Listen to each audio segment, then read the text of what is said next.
Hey tankers, welcome to another episode of Sunday Best. Today we have a supersized episode 19 for you. I've got not one, not two, but three videos to your 8, 9, and 10 aces, and we're going to count them up for you.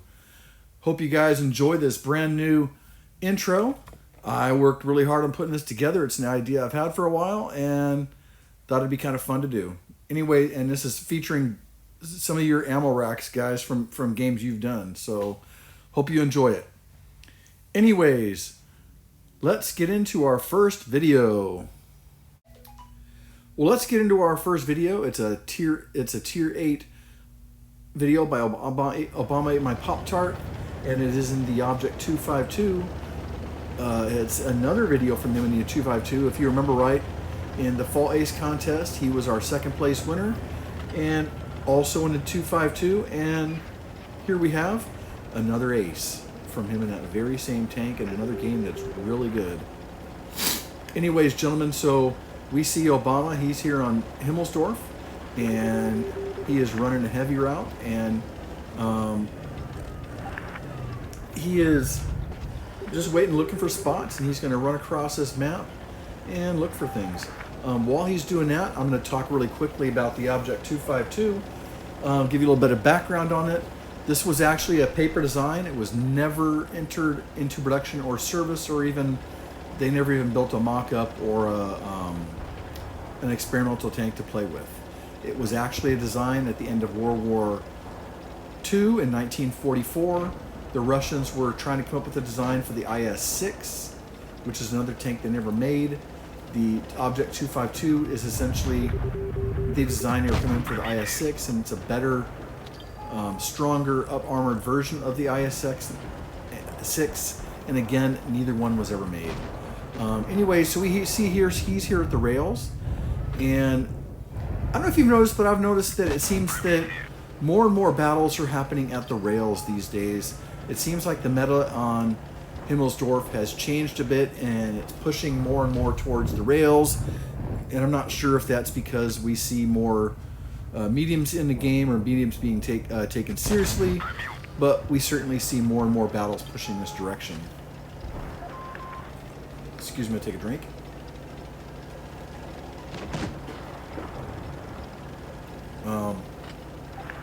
But anyways, so we see here he's going to push. He's got another Object 252 he's engaging.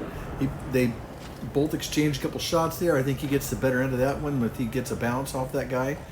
And he's got a TD down there he's got to contend with. So now he's got two guys, but I think he's going to have a Tiger 2 going to come hauling ass past him to try and give him a hand. And that's okay, because you know what? Let's let him use his hit points. But anyways, you can see Obama is doing a great job of, using the overturned rail cars. He gets another crucial bounce there. He's going to need these hit points later in the game, I guarantee you. And he's going to use the other tank. He's going to, side scrape off of him. He's going to let him take the hits. He even lets him take the kill. It's okay, because you know what? He's doing plenty of damage. And spoiler alert for you, we know we can ace the tank.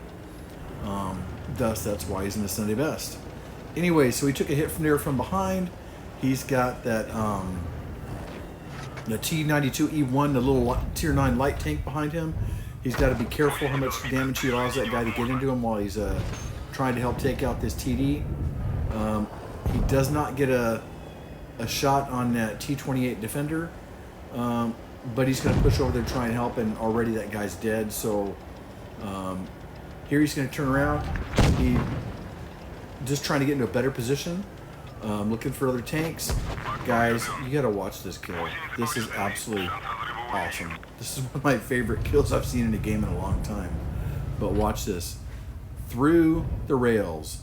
Patience is a virtue. He's going to wait for this shot, and as soon as he gets it, he knows the guy's going to pull out. There it is. Awesome first kill. That was just so worth the wait. Anyways, a great shot through the rails there, the train tracks. And he's just waiting for, he knows that T-92 is here, he's coming. There's a quick shot, he's reverse side scraping. and put a great shot. And the T-92E1 screams past him looking for the Tiger II, and he's going to let him deal with him, and he's just looking for more targets. And as you can see, that T-92E1 did take out the Tiger II, and it's a Kalabanov situation. He's already got the first kill. Here's the E75, and you got to watch his comments up here. Right away, he types in, "Fuck you." And that's why right now you're hearing giggling, because I just think that's funny as hell. Anyways, T-92E1 screams in, trying to get more hits, and he does a good job of just pushing him into a bad situation where, you know, neither one can get some damage out, and he put some damage into the E1 right there, and it's just going to be a game of cat and mouse right now.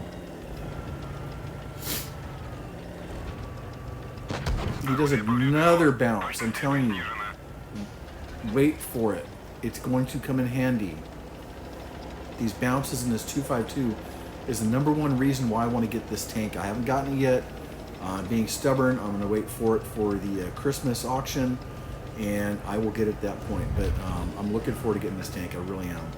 But these kind of awesome bounces from a Tier 9 overpowered light tank is just awesome.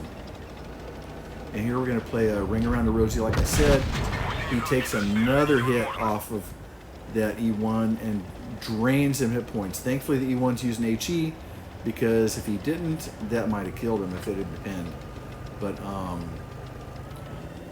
you know, he can't take a whole lot more of that. And we can see he's really down on hit points.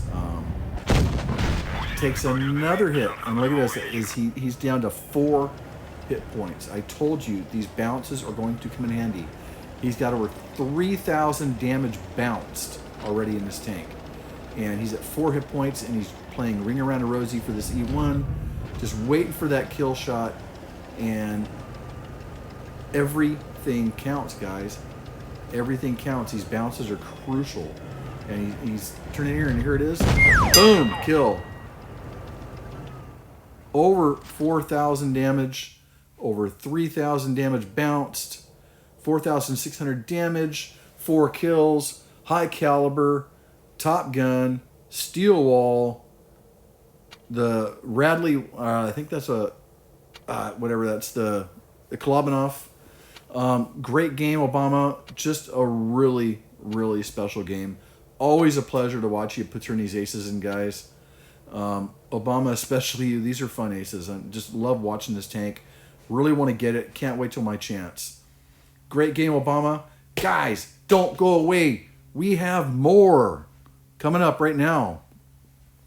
The next game is from Denny Pritchard in the Waffentrager Alf Panzer IV. Okay, well, I'm going to start off with this one. He is on Port Bay.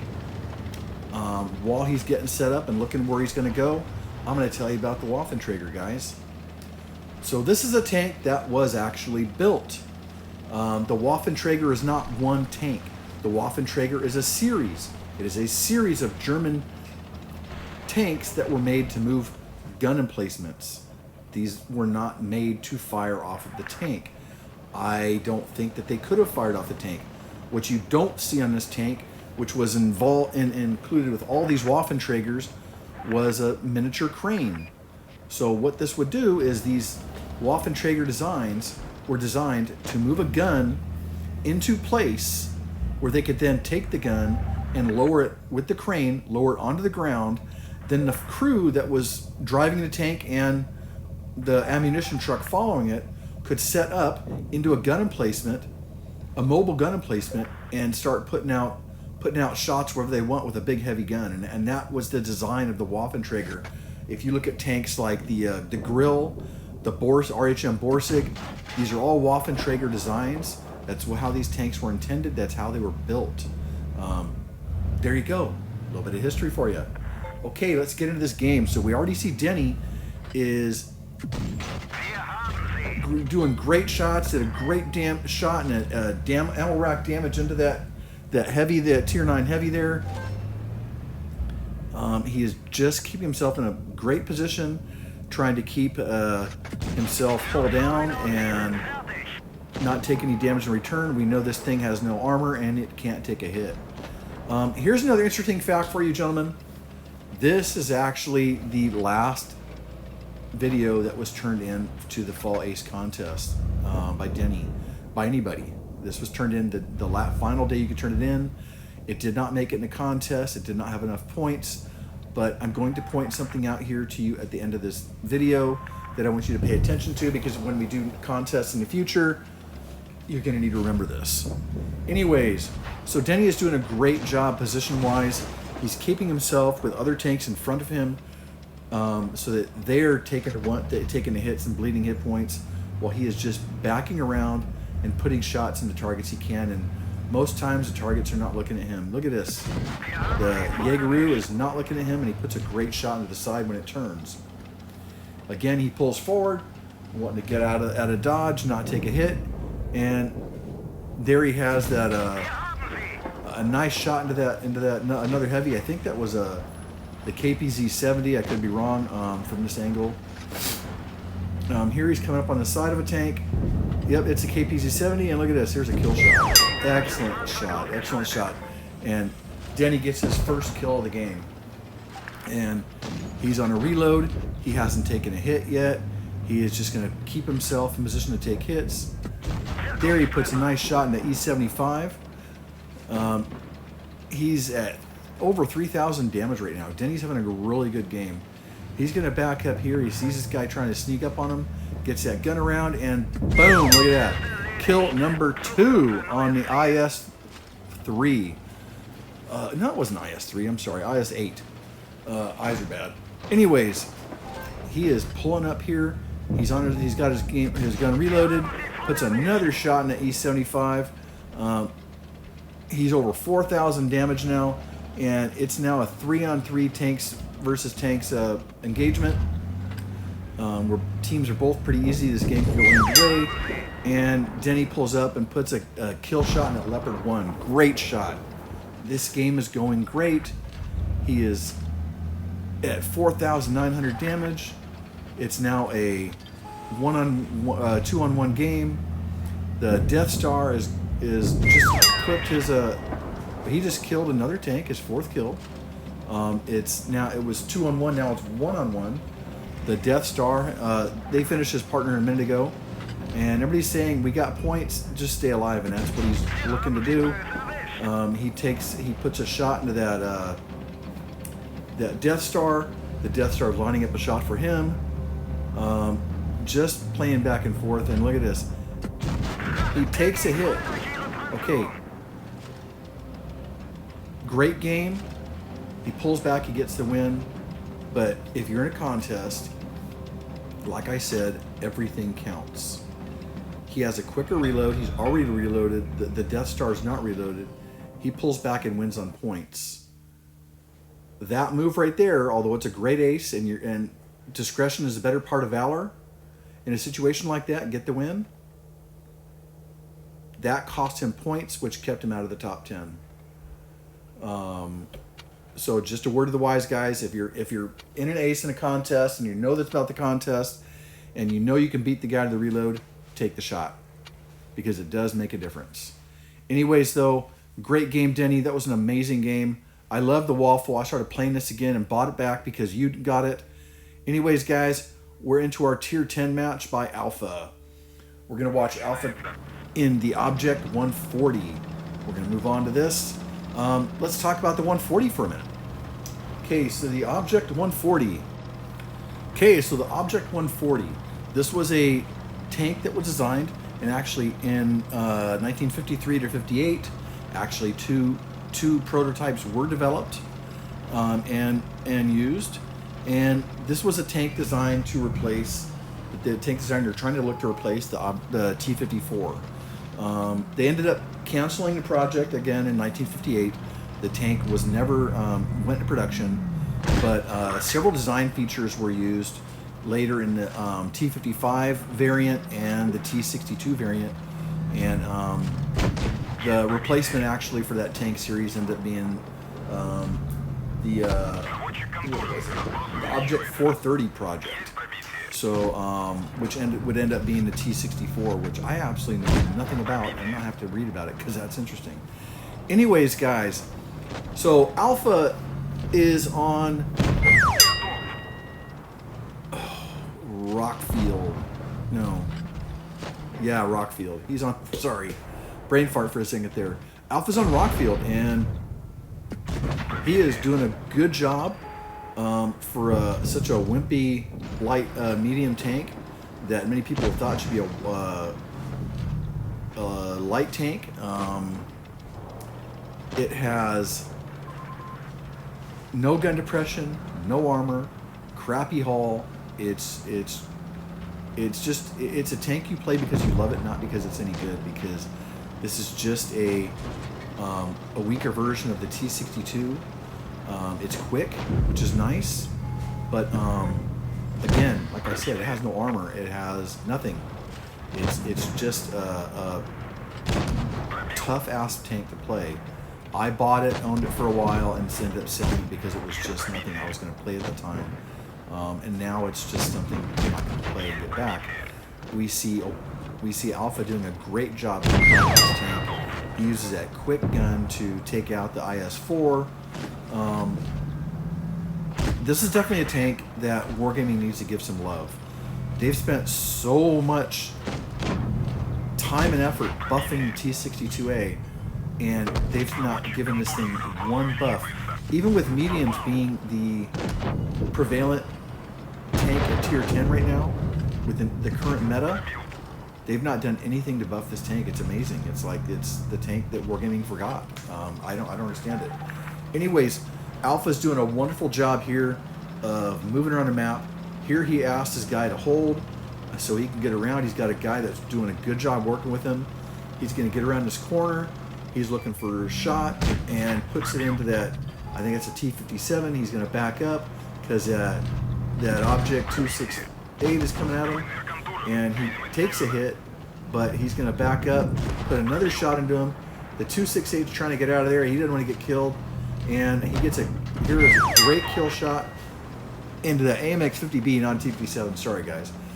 Anyways, so nice teamwork here between him and the E5. They're not in platoon, but they're doing a good job working together, working on this 268. And here Alpha puts in a great kill shot. Just a great game into 140, guys. Like I said, it's a tough-ass tank to play. He puts out 4,500 damage, gets 4 kills, top gun, high caliber. He just has an amazing game in this tank. Gentlemen, that is your Sunday Best episode 19. Coming next weekend, I think, will be episode 20, and we'll make it some kind of a special way of making a big episode 20. Anyways, guys, thanks for watching, and as always, good luck and good hunting.